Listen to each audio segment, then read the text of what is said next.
Hey guys, my name is Alfie Evans, and today I'm going to be reacting to more sentencing Disney villains for their crimes by Wickedbinge.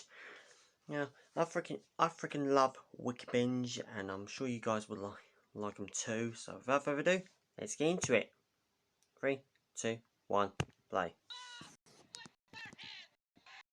Back to some more Disney villains. Today, we're not just wrapping up the Silver Age, but we'll also be diving into the films of the Bronze Age. We've got a lot of villains in store. Without further introduction, please be seated and let's get these trials started. Hey guys, I'm Brad with Wickedbinge, and this is sentencing Disney villains for their crimes, the Silver and Bronze Age. Our first stop of the day is to Wonderland, as we examine the villain of the Disney classic Alice in Wonderland. The first villain is the tyrannical ruler of Wonderland, the Queen of Hearts. Though she is the Queen of Hearts, it wouldn't be too much of a stretch to say that she has anything but. She has one method of punishing those who disobey, and only one: beheadings. Right from the get-go, this makes her the first murderer of today's criminals, and certainly one of the most dangerous. She also tries to execute Alice, making her guilty of attempted murder as well. Since this is her only idea of bringing about justice, we can also safely say that she's a ruler who abuses her power, rather than using it responsibly. While she's only guilty of 3 criminal charges, none of them are to be taken lightly. And because of that, the Queen of Hearts earns herself a death penalty. The Queen is an abusive and oppressive ruler who has no regard for her people. So it seems fair she gets this. Yes. Now, losing a head will be one of two things, either guillotine or handheld axe. Is anyone's guess. Same punishment that she gave out so many. To make a long story short, it's off with her head. We're leaving Wonderland for England as we head for the next film, Lady and the Tramp. The 2-for-1 special, the Siamese cats known as Cy and Am. Compared to the we'll be covering today, Cy and Am aren't exactly the most dangerous, but that doesn't make them completely harmless. Though their time in the film is short, they still find ways of making situations worse for our heroes. They are guilty of 2 instances of attempted murder, when they try to eat both the family bird and fish. Aside from that, this duo also commits property damage when they destroy much of their home's furniture in an attempt to damage Lady's reputation in the house. It's only fair that they get 2 years of prison time. As we said, they're among the tamer villains we'll look at today, and that manages to spare them from a stricter punishment. Believe us when we say there are far worse Disney villains than them. It's time to leave the Silver Age for the Bronze Age. The first movie, The Aristocats, and our first villain is Edgar Balthazar. Most will see him as a typical cartoon English butler. In reality, however, Edgar is a sneaky and opportunistic foe. Angered by Madam's decision to leave her fortune with her kittens, he hatches a plot to get rid of the app. You know, me and my mates were actually talking about this, because why would she give the fortune to the cats? Because if she gave the money to Edgar, then Edgar can take the house and look after the cats. But instead, she just gives the fortune to the cats. Why not give it to Edgar so that he can look after the cats? Because when the film started, Edgar liked the cats. However, since she changed the will or something like that, Edgar became jealous of them and he started to do what he wanted to them. If she never changed the will, then none of that would have actually happened and the events of Aristocats would have never occurred. Hopefully that makes sense. So that he can become only inheritor of finances. Yeah. They'll be gone. I'll think of a way. The mission he embarks on makes him guilty of animal cruelty, kidnapping, and embezzlement. And, like a lot of Disney villains who went up against cats and dogs, he's a great example of how not to drive. With 4 crimes under his belt, we have to give Mr. Balthazar 40 years in prison. 40 He'll definitely years! not enjoy such a punishment, but at the very least, he'll be happy it is in Timbuktu. Next is a trip to the times of kings and knights, as we discuss the fiends of Disney's Robin Hood.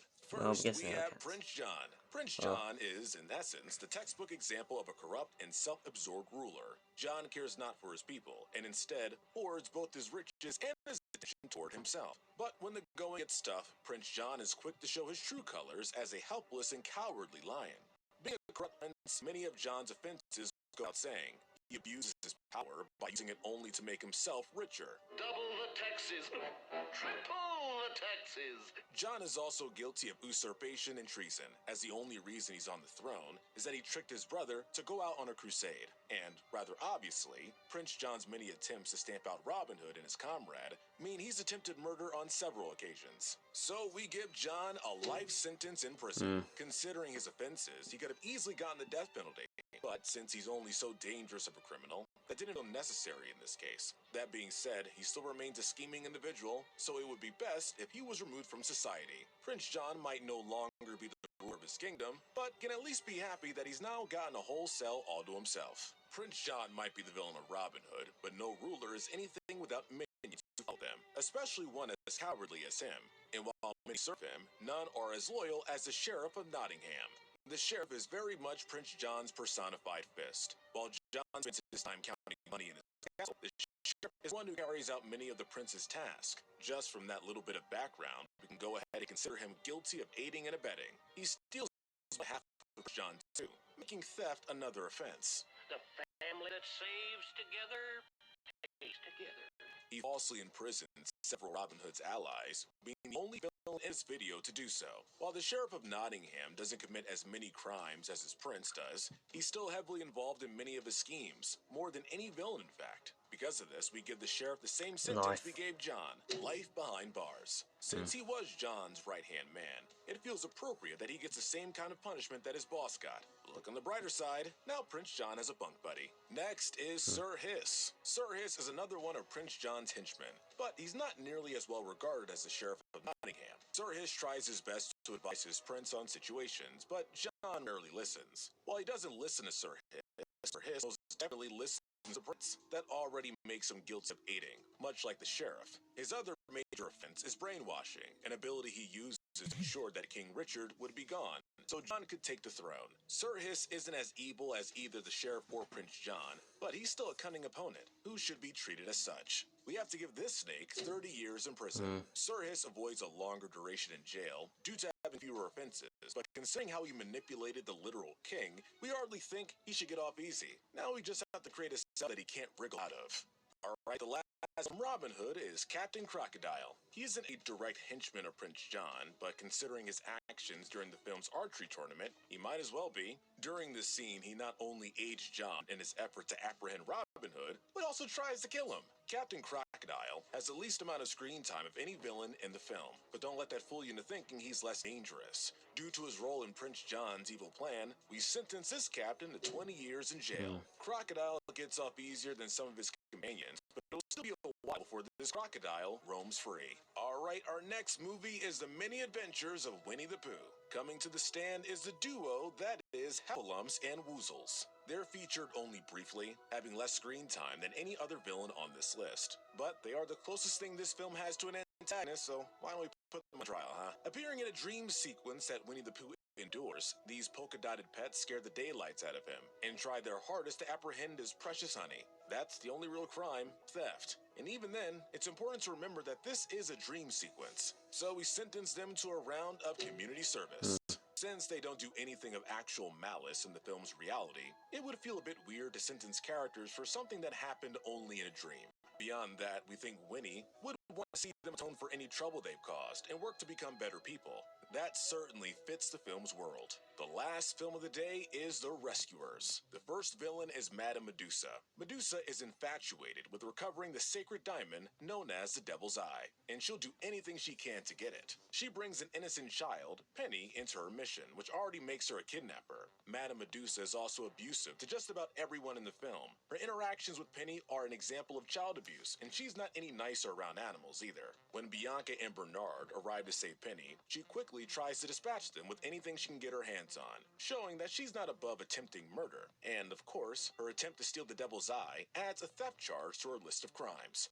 My diamond! Madame Medusa is undoubtedly one of the nastiest and most unpleasant villains in Disney history. So, we gotta give her a life sentence. Madame Medusa should not be around any other person or animal. So, it would be best both for her and the community if she spent the rest of her days in solitude. Next, we have Mr. Snoops. Snoops is nowhere near as evil or as threatening as Medusa, but that isn't to say that he's not afraid of getting his hands dirty. He aids Madame Medusa in her crimes, and he's also just as guilty of kidnapping and abusing Penny as she is. With that in mind, he gets 30 years and the sniper. Snoops' overall timidness and status as a minion spare him from the sentence Medusa got, and if he was to confess more about her crimes, that could very well get him an even more lenient sentence. We're not necessarily counting on that, but if there's one thing that's true about Mr. Snoops is that he'll do anything to save his skin. Finally, we have Brutus and Nero. Like Snoops, these two are guilty of both aiding and kidnapping Penny, but unlike him, they are legitimate threats that one should tread lightly around. The most notable crime they commit is assault, which they do frequently throughout the film. From the rescuers to Penny to even Medusa, they see everything as food. And that's the attitude that gets them 40 years in prison. Committing the same set of crimes that Snoop did already gets them the same time he got. But when you throw in the additional assault charge, they quickly get a worse shake than Snoop's. And unlike Snoop's, they will rat people out. As a result, it makes the most amount of sense that these crocodiles should get a worse deal than he did. But don't worry.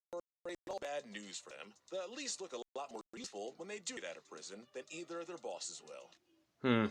Yeah, we agree with that. So, I think all the punishments were actually quite right. Well, personally, for Edgar, I want him to serve a little bit lighter than 40 years. If he did appeal against the 40-year term, Edgar would probably get like 35 years or something like that in prison. But anyway, that was sentencing Disney villains for their crimes. Which one of these punishments do you think is severe? Which do you think is too lenient? Or do you think all of them were correct? Now, there are still some films from before the 1990s era. There's still Basil the Great Mouse Detective villains that they have to sentence. Oliver and Company villains. And they also have to sentence the second Rescuers villains. So, the Rescuers Down Under villains, McLeach and Joanna.